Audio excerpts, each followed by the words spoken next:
And recently, Amit Shah had said that police should be a hand away from politics. Police should be. Away from politics मतलब Yes, कि sir. Police को एक हाथ दूर रहना चाहिए राजनीति से। तो इस पर आप क्या राय देना चाहेंगे? क्या पुलिस राजनीति में इंडल्ज रहती है या राजनीतिक निर्णय लेती है, जनता की सेवा ठीक से नहीं कर रही है? Sorry sir. सर ये मुझे लगता है कि सर ये स्टेटमेंट बोला मतलब जब बोला गया था कि मिनिस्टर ऑफ होम अफेयर्स की जो आईजीज की जो मीटिंग है उस दौरान बोला गया था। तो उसके अंदर हमारी जो करंट गवर्नमेंट है बेसिकली अमित शाह जो जिसके हेड है वो भी एमएचए के जो हेड है वो करंटली ये कहना चाहते हैं कि पुलिस रिफॉर्म लाना चाहते हैं। तो उस कंटेक्स्ट में बोला गया था। सर हिस्टोरिकली देखे जाते हैं तो पुलिस का जो आपकी पुलिस होती है वो जनरली पॉलिटिक्स से बहुत लिंक्ड होती है। पॉलिटिक्स से बहुत ज्यादा लिंक्ड होती है और बहुत सारे डिसीजन पॉलिटिकली मोटिवेटेड भी होते हैं। कुछ कुछ अरेस्ट होते हैं जैसे और कुछ कुछ पुलिस बेसिकली बहुत करप्ट भी हो चुकी है और पॉलिटिकल डिसीजन से मोटिवेटेड भी होती है। तो मे बी मुझे लगता है कि इस कंटेक्स्ट में अमित शाह जी ने बोला होगा। ठीक है, जैसा कि आपने बताया कि पुलिस करप्ट हो गई है और पॉलिटिकली मोटिवेटेड हो गई है और इन्वॉल्वमेंट इसकी बनी रहती है, तो इसमें आप सुधार करने के लिए क्या क्या इनिशिएटिव लाना पसंद करेंगे? यस मतलब पुलिस रिफॉर्म्स की बात तो बहुत सारी कमिटीज ऑलरेडी कर चुकी है। जैसे एआरसी जो आपकी फर्स्ट आई थी एडमिनिस्ट्रेटिव कमीशन वो भी पुलिस रिफॉर्म के बारे में बोला है। उसके बाद में एक रिपेरियो कमीशन आई थी उन्होंने भी बोला था। रिसेंटली मुझे लगता है कि जो 2006 में Prakash Singh versus union of India के अंदर पुलिस रिफॉर्म के ऊपर सुप्रीम कोर्ट ने जो वर्डिक्ट दिया था वो मुझे एक गाइडलाइन देता है जिस पर पुलिस रिफॉर्म होनी चाहिए। जैसे उसके अंदर बोला गया था कि आपकी एक नेशनल सिक्योरिटी नो, कमीशन होनी चाहिए। आप बताइए एग्जैक्टली उन पॉइंट्स को जो आप पसंद करते हैं कि ये चीज सुधार हो जाए पुलिस में। यस वही मैं बता रहा था कि समझ लीजिए अगर कोई आपके डिस्ट्रिक्ट में एसपी होता है या कमिश्नर सिस्टम में एएसपी होता है तो मुझे लगता है कि अगर पुलिस रिफॉर्म को चाहिए अगर पॉलिटिकल इन्फ्लुएंस कम चाहिए तो सबसे पहले उनको एक फिक्स टेनर देना चाहिए 2 इयर्स का। सेकेंड चीज जो भी आपका head of the police department होता है उनको रादर देन आपकी पॉलिटिकल एग्जीक्यूटिव अपॉइंट करने से अच्छा एक कमिटी होनी चाहिए जिसके द्वारा वो अपॉइंट हो और उनको एक इंडिपेंडेंस देनी चाहिए। और थर्ड थिंग होता है सर पुलिस रिफॉर्म करने की बहुत जरूरत है हमें। तो पुलिस रिफॉर्म में बेसिकली उनको नए नए वेपन्स प्रोवाइड कराना उनकी ट्रेनिंग के अंदर एनहांसमेंट करना। उसके बाद में मैं सोचता हूँ सर की जो संख्या है पुलिस की क्योंकि करंट रिपोर्ट के अनुसार 8,000 लोग पे हमारी एक पुलिस है जो कि डब्ल्यूएचओ के अनुसार 2000 पर्सन पे 1 पुलिसमैन होना चाहिए। तो मुझे लगता है कि और पुलिस की भर्ती भी सुधार मतलब आ सकती है पुलिस में। ओके, ठीक है। What will be the future security concerns for India? Future security concern sir मुझे लगता है कि बेसिकली फ्यूचर सिक्योरिटी कंसर्न में मैं सबसे पहले बड़ा चीज कहना चाहूंगा कि साइबर सिक्योरिटी एक चीज है जो कि बहुत बड़ा सिक्योरिटी कंसर्न हमारे देश के लिए होने वाला है। सेकेंड चीज है कि जब से आपका आर्टिकल 370 रिपील हुआ है उसके बाद में जो हम रिसेंट घटनाएं देख रहे हैं जैसे कि सीआरएफ और जो आपकी इस्लामिक स्टेट वहीद बिन हिंद एक संगठन है वो जम्मू कश्मीर के अंदर एक वहाँ की माइनॉरिटीज पे अटैक कर रहे हैं। तो वो भी एक सिचुएशन ऐसे होती है जो हमको 90s के जो एरा है उस तक लेके जा सकती है। तो वो एक सिक्योरिटी कंसर्न हो सकता है। सिक्योरिटी कंसर्न आ सकता है हमको चाइना की तरफ से क्योंकि है जो बेसिकली एक थ्योरी से चलती है कि 5 फिंगर्स थ्योरी जिसके अनुसार उनको ऑक्साइड चीन और कुछ पार्ट उत्तराखंड का और अरुणाचल प्रदेश का चाहिए ही कारणवश वो नॉर्थ ईस्ट रीजन को भी सपोर्ट कर सकती है।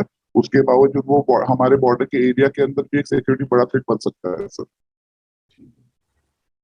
And what about space security? Sir space security एक सही बोला सर कि स्पेस सिक्योरिटी एक हमारा कंसर्न है। जो आप जैसे बोला जाता है कि जो आपकी अगली लड़ाई होगी 4 डायमेंशन में होंगे। 4 डायमेंशन आपका स्पेस ये कहा जाता है उसके। ठीक है, आप एक छोटा सा एग्जांपल दीजिए कि हमारे स्पेस सिस्टम में ऐसा क्या कर दिया जाएगा कि हमको बहुत बड़ा खतरा हो जाएगा?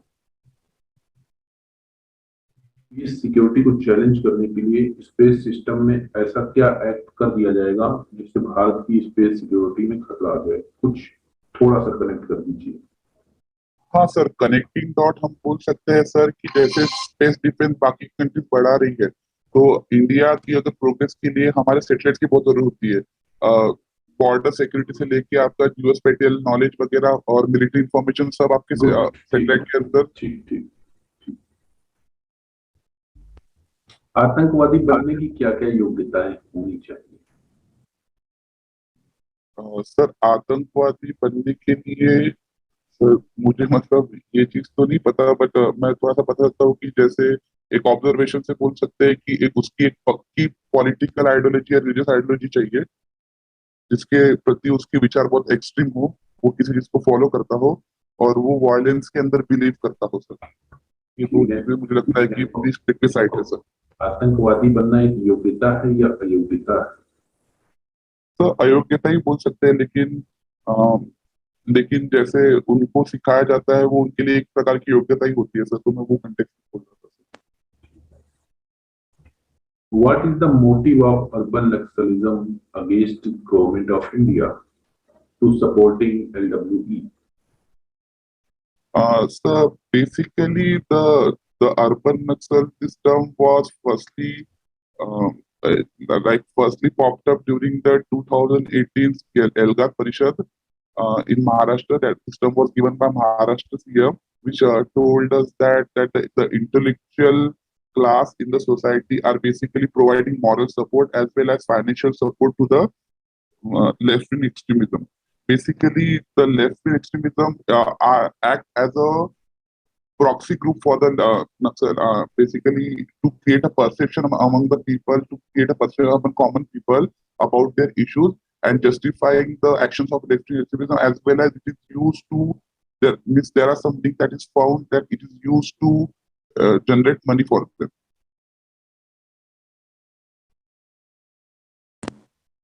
ये बताइए कि जो नक्सलियों का ग्रुप होता है उसमें बहुत बड़ी बड़ी डिग्री होल्डर्स होते हैं, बहुत बड़े बड़े इंजीनियर, बहुत बड़े बड़े एमबीबीएस डॉक्टर, जो कि नक्सल्स को रिस्पेक्टिव फील्ड्स में अच्छी अच्छी ट्रेनिंग, हाईली हाईली ट्रेंड करते हैं उन्हें, और उन्हें टेक्निकल नॉलेज से भी लैस करते हैं, इक्विपमेंट्स की भी ट्रेनिंग देते हैं। कोई भी नक्सली पकड़ा जाता है उसके पास वो सारे वेपन्स, इक्विपमेंट्स और जो भी सपोर्टिंग चीजें होती हैं जो हमारे सुरक्षा बलों के पास होती है उनके पास भी पाई जाती है। तो अर्बन नक्सल से ये प्रबुद्ध वर्ग, ठीक है, ये Okay. हाँ, ये वर्ग जाकर के वहाँ ट्रेनिंग उनको क्यों देता है? भारत सरकार के खिलाफ क्यों ये पढ़ा लिखा वर्ग तैयार है भारत के खिलाफ एक जंग छेड़ने के लिए? सर मुझे मतलब बेसिकली लगता है कि जो एक लेफ्ट या मार्क्सिज्म की जो फिलोसॉफी या माओइज्म की फिलोसॉफी है, बेसिकली वो फिलोसॉफी का मतलब एक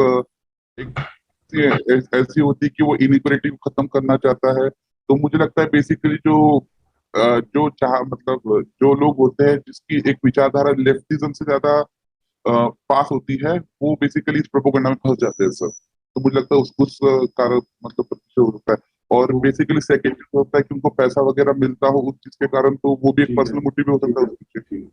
तो ये जो इतना पढ़ा लिखा वर्ग है नक्सलियों के सपोर्ट में खड़ा है, इसको आप अगर एज अधिकारी आप वर्क करें और इनसे कम्युनिकेट करने का आपको मौका मिले, इनसे कोई डील साइन करने का मौका मिले, तो आप इन्हें क्या बताना चाहेंगे कि आप मेन स्ट्रीम में ही रहें, उधर न जाएं? Yes sir. तो जो फर्स्ट ऑफ ऑल जो फिलोसॉफी है लेफ्टिज्म की, वो बेसिकली बहुत डिराइव होती है सोशलिज्म से। सोशलिज्म एक साम्यवाद होता है।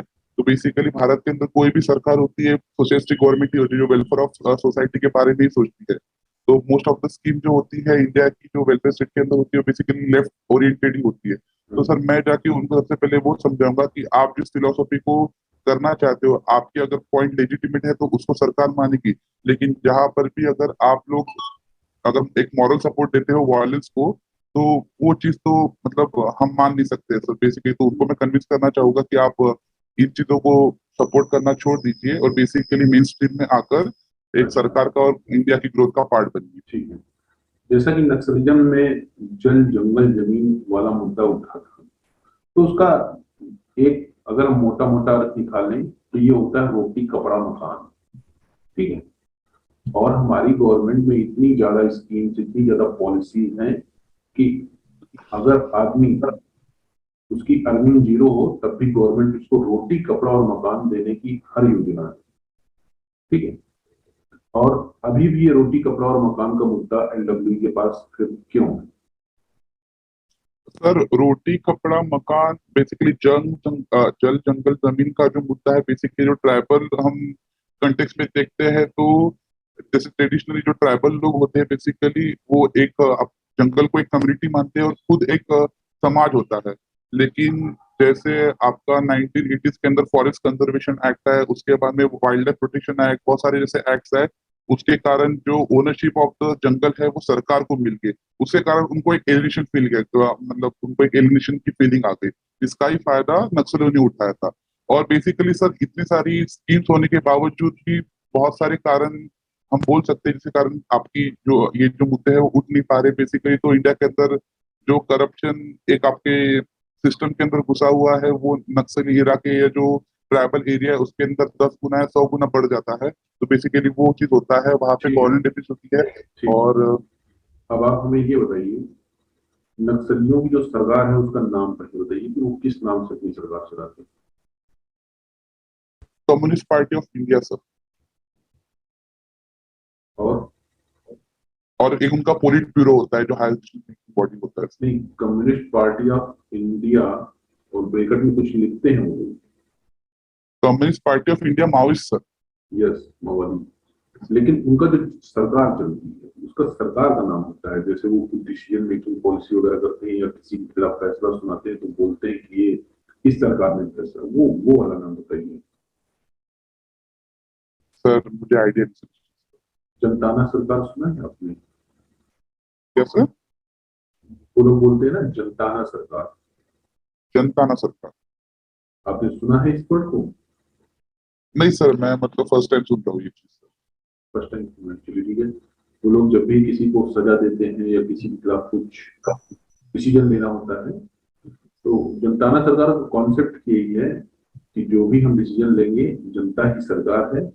जनता इकट्ठी होती है वहां, ट्राइब्स कलेक्ट होते हैं और एक उनका लीडर, नक्सलियों का लीडर खड़ा होकर के सवाल जवाब करता है, जनता से हाथ उठाए जाते हैं, वोटिंग कराई जाती है। उसी के बेसिस पर वो डिसीजन लेते हैं किसको मारा जाए किसको छोड़ा जाए, वो ऑन द स्पॉट डिसीजन लेते हैं। यही है जनताना सरकार। और आपको पता था, आप कनेक्ट नहीं कर पाए। हाँ सर, मतलब ये थोड़ा सा आइडिया था लेकिन एग्जैक्ट नाम नहीं पता था सर। हम्म। अगर आप मूवीज भी देखते तब भी आपको पता चल जाता कि जनताना सरकार है। मनोज वाजपेयी इस शब्द का कई बार इस्तेमाल करते हैं। तो इनकी गवर्नमेंट का स्ट्रक्चर क्या रहता है, क्योंकि ये हर साल भारत सरकार की तरह बजट इशू करते हैं। इस साल का बजट इनका 1,000 करोड़ से ऊपर का था। और ये लोग पर्चे छापते हैं, पर्चे छाप करके अपना प्रचार प्रसार, बजट इशू करना, नीतियां बनाना सब करते हैं। इनकी गवर्नमेंट का क्या स्ट्रक्चर है बताइए। सर मतलब जितना मैं पढ़ा हूँ सर, मुझे जितना लगता है कि कोई भी कम्युनिस्ट पार्टी होती है उसका एक गवर्नमेंट के हिसाब से स्ट्रक्चर होता है। जिसकी हायर डिसीजन मेकिंग जो बॉडी होती है वो पोलिट ब्यूरो होती है। उसके नीचे एक नेशनल कन्वेंशन होता है, उसके बाद में आपकी स्टेट कमिटी होती है, फिर डिविजनल कमिटी होती है, फिर डिस्ट्रिक्ट कमिटी होती है, फिर लोकल एरिया कमिटी होती है सर। अभी हाल ही में आपके मिनपा गांव में, मिनपा गांव हाँ सर। कहाँ है ये? सर आइडिया नहीं सर। वहां पर नक्सलियों के खिलाफ सुरक्षा बलों का आंदोलन हुआ था जिसमें सुरक्षा बलों ने नक्सलियों को मार गिराया। कितने नक्सली मरे थे और उसका लीडर कौन था और उन पर कुल इनाम की राशि कितनी थी? सर ये मीनाप गांव महाराष्ट्र की, मतलब मुझे जो रिसेंट न्यूज पता है वो महाराष्ट्र की पता है। सो गढ़चिरोली डिस्ट्रिक्ट में आता है सर, बेसिकली लगता है सर। और जो नक्सली, जो मेन नक्सली जो उनका हेड मारा गया था वो आपका उनका नाम है विष्णु तेल तुम्बे। और उनके ऊपर 50 लाख की राशि थी। जहाँ तक मुझे याद है सर, और 26 नक्सली मारे गए थे सर। और टोटल 26 लोगों पर कुल कितना इनाम था? सर जितना मुझे आइडिया सर, जितना गवर्नमेंट सोर्सेस या न्यूज में आ रहा है कि 1.2 करोड़ के ऊपर था sir. Yes yes exactly that कि 1 करोड़ 20 लाख। ठीक है, तो इसी से इंस्पायर होकर कि छत्तीसगढ़ में भी एक बड़ा लीडर मारा गया। हाँ, तो उस लीडर का नाम मालूम है आपको? नहीं सर, आइडिया नहीं ओके, सर, ठीक है। सुना ही नहीं सर। ठीक है, अब आप हमें ये बताइए, यूएनएससी और यूएनजीए दोनों में डिफरेंस क्या है? Sir United nation security council और आपका यूएनएससी का फुल फॉर्म होता है यूनाइटेड सिक्योरिटी काउंसिल, और यूएनजीए आपका यूनाइटेड नेशन जनरल असेंबली होता है। Basically sir United nation general assembly के अंदर ऑल द मेंबर नेशन रहते हैं, वहां पे पॉलिसी मेकिंग करते हैं, एक जैसे आपका एक वर्ल्ड पार्लियामेंट के तौर पर होता है। और यूएनएससी होता है वो एक उसका एक हिस्ट्री ऐसा था कि आपके वर्ल्ड वॉर टू के अंदर जो जीते दो देश थे, P5 कंट्रीज जैसे उनको बोलते हैं, फ्रांस, यूके, अमेरिका, रूस और चाइना, उन कंट्री की मिला के एक सिक्योरिटी काउंसिल बनाया गया है जो आपकी पूरे वर्ल्ड की सिक्योरिटी को ओवरलुक करता है और बेसिकली रिजोल्यूशन वगैरह पास करता है। अभी भारत को किस उसका अध्यक्ष बनाया गया, यूएनएससी का या यूएनजीए का? तो यूएनएससी का अध्यक्ष बनाया गया है, भारत के 1 साल के लिए भारत की अध्यक्षता रहेंगी वहां पे, और इंडिया वहां पे नॉन परमानेंट मेंबर बन के गया है सर। ठीक है, तो इससे भारत अपनी स्थिति को कैसे सुधार सकता है और भारत अपने लिए वहां पर क्या क्या चीजें मतलब मेनली वहां पर करना चाहेगा? सर सिक्योरिटी काउंसिल के अंदर अगर नॉन परमानेंट मेंबर बनता है तो एक बस आपको एक ही फायदा मिलता है कि आप वहाँ पे कंसल्टेशन कर सकते हैं और आपके मुद्दों को एक प्रखर तरह से रख सकते हैं।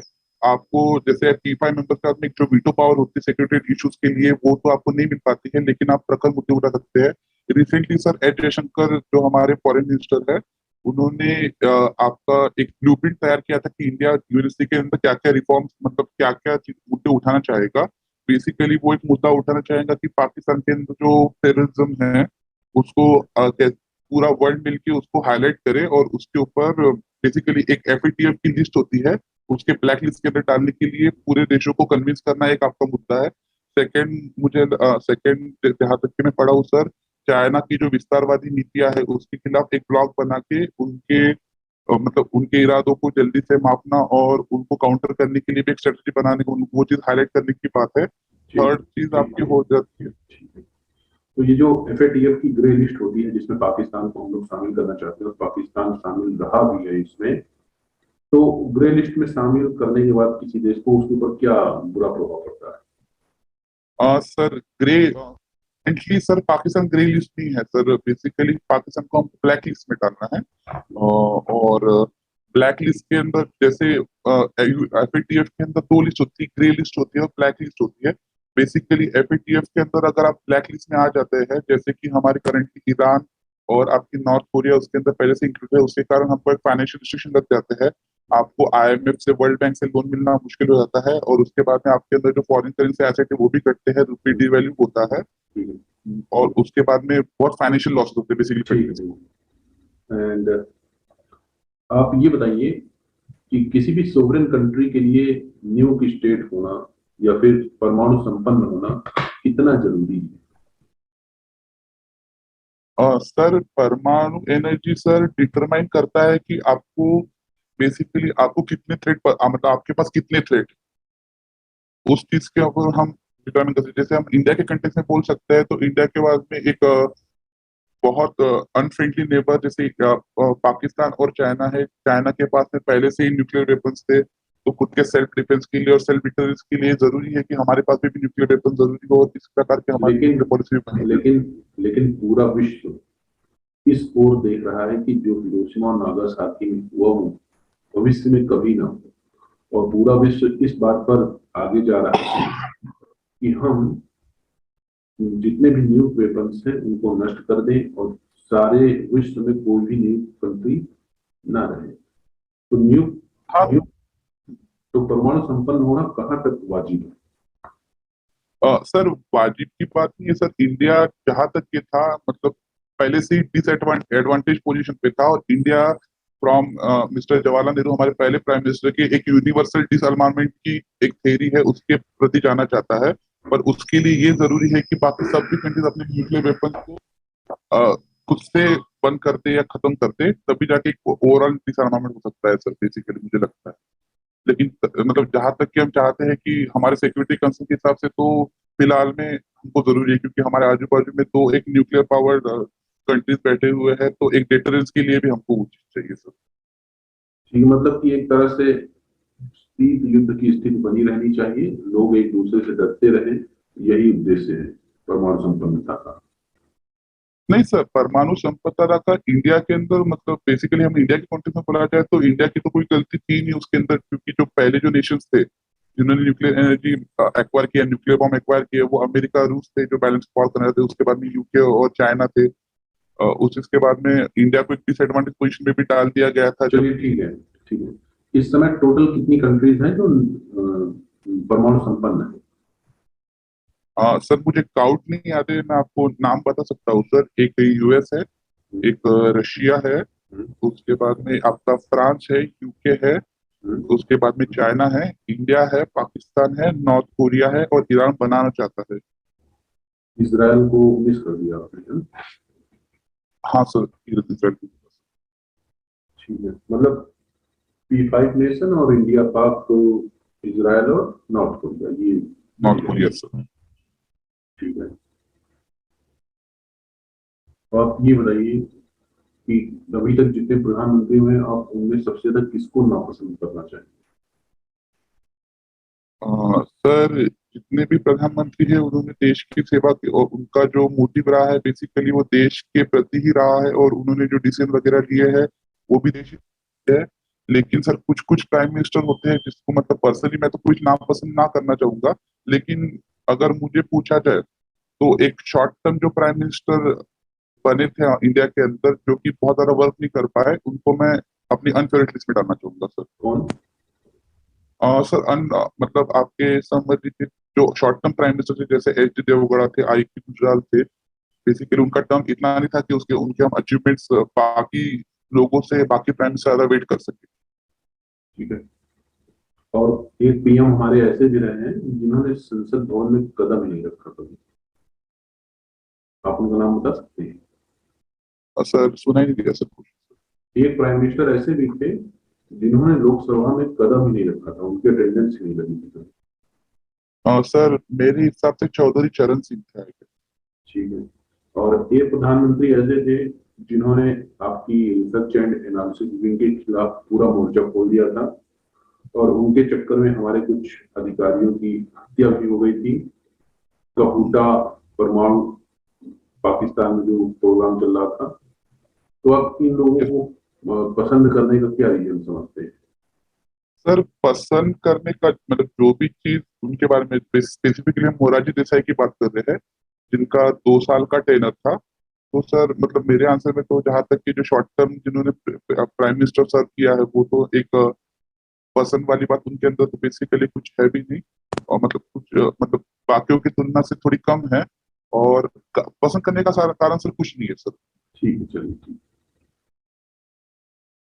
PM Modi recently declared that he will repeal all three agri bills, and उन्होंने पीछे कुछ उपचुनावों में हार का भी सामना किया, उन्होंने अभी हुए हैं।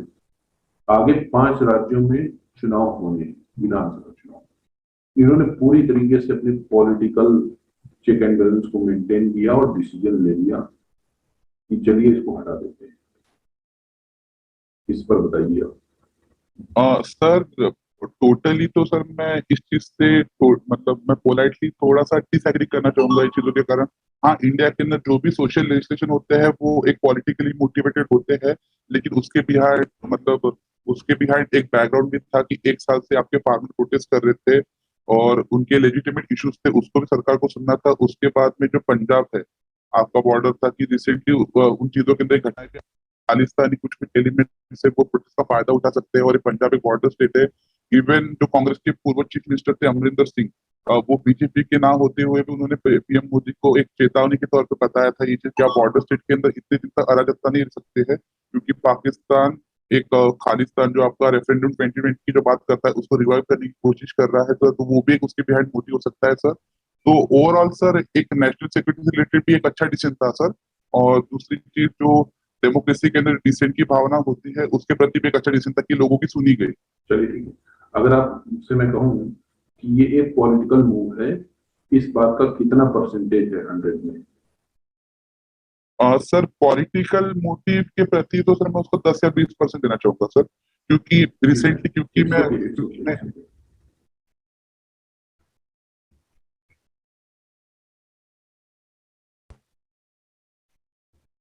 ठीक है। Now prove that you are an honest and patriotic person.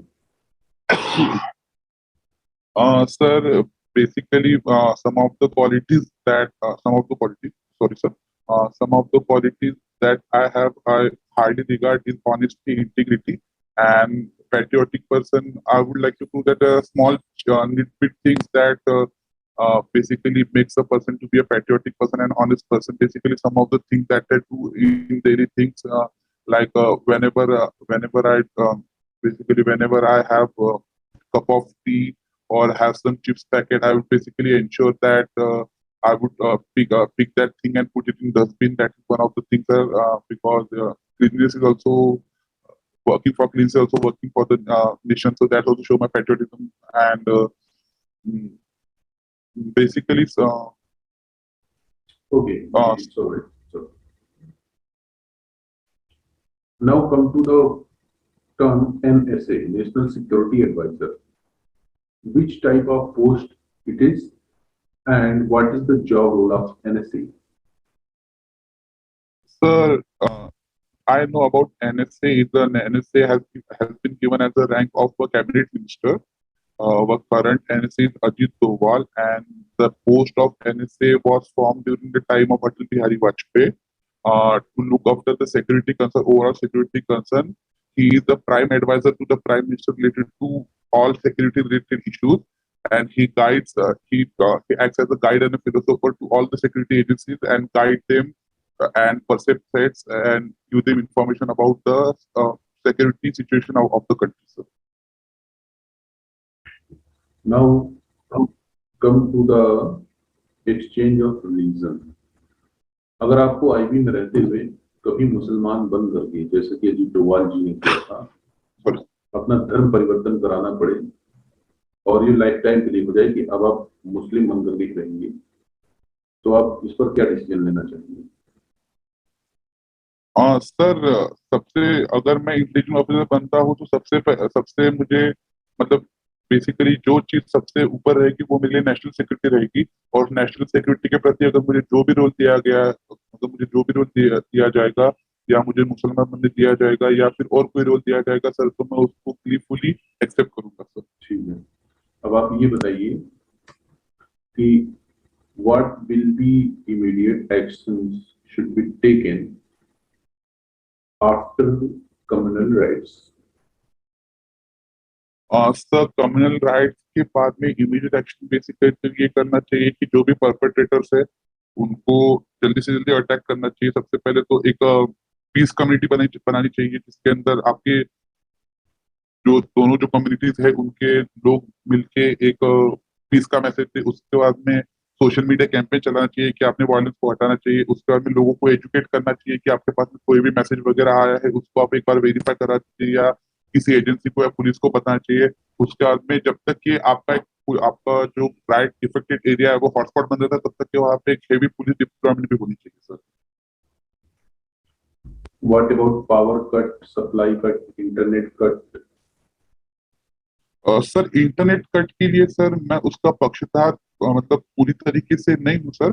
एक आप एक आप ब्लैंकेट बैन इंटरनेट पे नहीं लगा सकते। हाँ आप लगा सकते हैं बैन जिसके अंदर आपको लगता है कि एक्सचेंज ऑफ मीडियम हो सकता है, जैसे कि आपका व्हाट्सएप हो गया, फेसबुक हो गया। एक तो चैनल स्पेसिफिक आप बैन लगा सकते हो क्योंकि ओवरऑल इंटरनेट के कारण क्योंकि जो राइट करने वाले लोग रहते हैं वो बहुत कम मात्रा के लोग रहते हैं। उसके बाद में अगर हम ब्लैंकेट इंटरनेट बैन कर देते हैं तो बाकी लोग के अंदर भी इफेक्ट करता है। जहाँ तक कि कोविड के बाद में जो कंडीशन आ चुकी है जिसमें डिजिटल एजुकेशन और बाकी सब चीजें भी इंटरनेट पे चल रही है और बहुत सारे लोग एग्जाम की तैयारी भी इंटरनेट के थ्रू चल रहे हैं, तो उनके लिए भी एक नुकसानदायक बात हो सकती है सर। चलिए ठीक है। अब मैं आपको एक रोल दे रहा हूँ कि हमारे प्राइम मिनिस्टर मोदी जी को पाकिस्तान में कोई मीटिंग अटेंड करना है, और आपको एज सीनियर सिक्योरिटी ऑफिसर, आप आईबी में हैं, लेकिन आपको सिक्योरिटी स्कैनिंग के लिए वहां भेजा जाएगा। जैसा कि आप जानते हैं, कोई भी राजनीतिक दल जाता है तो एक दिन 2 दिन पहले वहां पूरा, तो वहां जाकर के आप किन किन चीजों की जांच करना चाहेंगे और क्या क्या चीज वहां पर दुरुस्त करना चाहेंगे? सर सबसे पहले अगर हमारे प्राइम मिनिस्टर वहां पे जा रहे तो इतने बड़े अगर डिग्निटरी वहां पे जा रही तो सबसे पहले मैं इंश्योर करूंगा कि उनके सिक्योरिटी के अंदर कोई भी कमी ना हो। तो सबसे पहले मैं एक कोऑर्डिनेशन करूंगा कि जो भी वहाँ की जो लोकल सिक्योरिटी एजेंसीज है उसके प्रति मैं एक ब्रीफिंग दूंगा कि यहाँ पे सिक्योरिटी सिस्टम वगैरह क्या है। सबसे पहले मैं वो एरिया देखूंगा सर कि कौन से एरिया में जा रहे हैं। एरिया के अंदर एक आपके जो थ्रेड्स वगैरह होते हैं वहाँ पे क्या थ्रेड्स है, परफेक्शन मतलब आपका परसेप्शन वगैरह है वो देखना चाहूंगा। फिर वहां पे हमारे जो लोकल एसेट्स वगैरह रहेंगे उनसे मैं जानना ठीक चाहूंगा ठीक, ओके कि ओके, वहां पे। ठीक।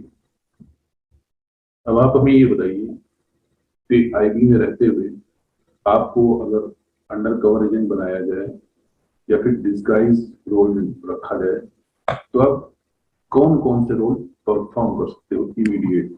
अगर आज आपको कह दिया जाए कि परफॉर्म करिएगा, तो कितने रोल में रह करके आप इंटेलिजेंस गैदर कर पाओगे?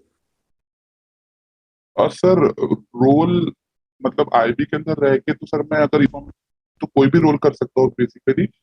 पर अगर देखा जाए तो मैं more than as a commoner man जाके वहां पे इंफॉर्मेशन निकालने के अंदर मुझे लगता है कि मैं बहुत अच्छे से कर पाऊंगा, क्योंकि जनरली जो अभी मेरी स्किल्स है कि मैं कॉमन पर्सन हूँ तो कॉमन पर्सन जाके मैं लोगों से इंटरेक्ट करके बातें अच्छे से निकाल सकता हूँ। तो मुझे लगता है कि मैं कॉमन पर्सन जाके एक नॉर्मल इंसान बन के रादर देन ऑफिसर वाली पोशाक पहन के या नॉर्मल चीज का मतलब नहीं कोई नहीं, ऐसा वो एड्रेस दिखा के। तो आप उन प्रोफेशंस के नाम बताइए जो प्रोफेशंस आप इमीडिएट अडॉप्ट कर सकते हैं, और वहां पर उस गली में जा सकते हैं, उस घर के आसपास मंडरा सकते हैं जहां पर आपको इंटेलिजेंस गैदर करना हाँ सर बेसिकली तो अगर कोई भी इंफॉर्मेशन अगर हमको निकालनी है तो सबसे पहले जो वहाँ के लोकल एरिया में जो फ्रूट सेलर्स होते हैं, जो हलगाड़ी पे लोग बेचते हैं खाना वगैरह बेचते हैं, या वो चीजें तो हॉकर वगैरह बन के जा सकता हूँ मैं। है। ठीक। दूसरी चीज जो बहुत चलिए, लोगों की मैं इन्फॉर्मेशन। आपको एक छोटा सा टास्क देता हूँ कि आपको एक समोसा बेचने वाला बनना है, और आपको एक गली